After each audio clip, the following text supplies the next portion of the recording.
Kas nutiko, kad rungtynių pabaigoje tiesiog paleidote pergalę iš savo rankų?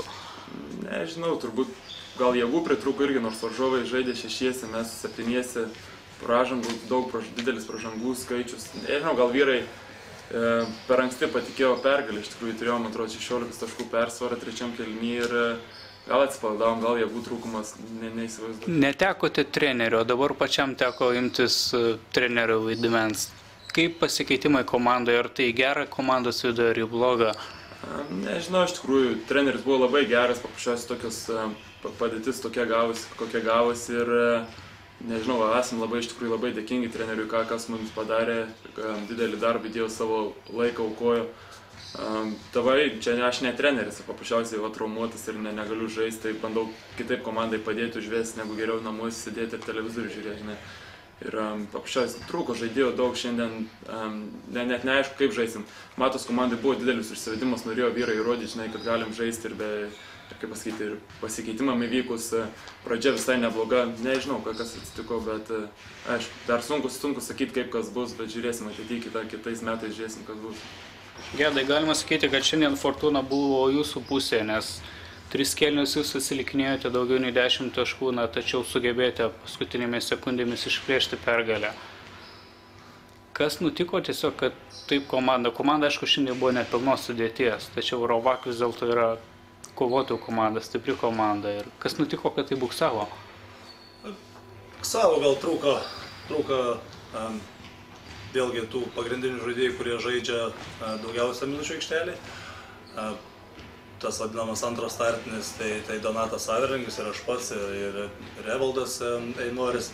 Mums įsivažiuoti į tokią lygą su Lituanika, visai gera komanda, įsivažiuoti nuo pat pradžių buvo sunku.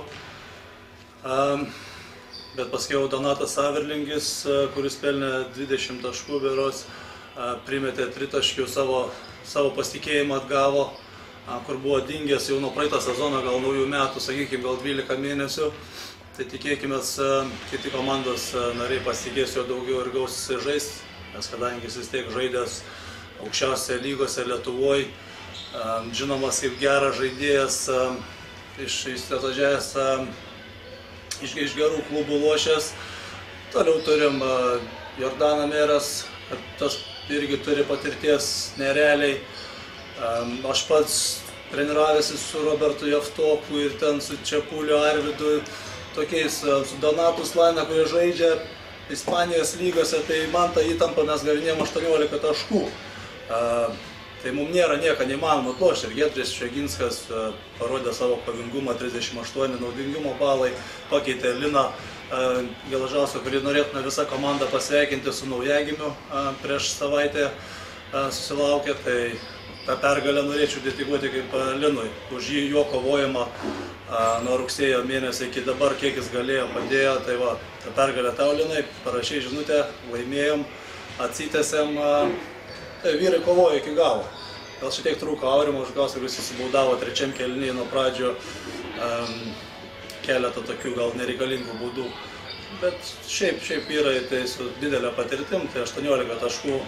Perspėjimas kitom komandom, kas laukia jų finale, jeigu manau, kad mes turėtume daeiti iki jo su tokiu kovingumu.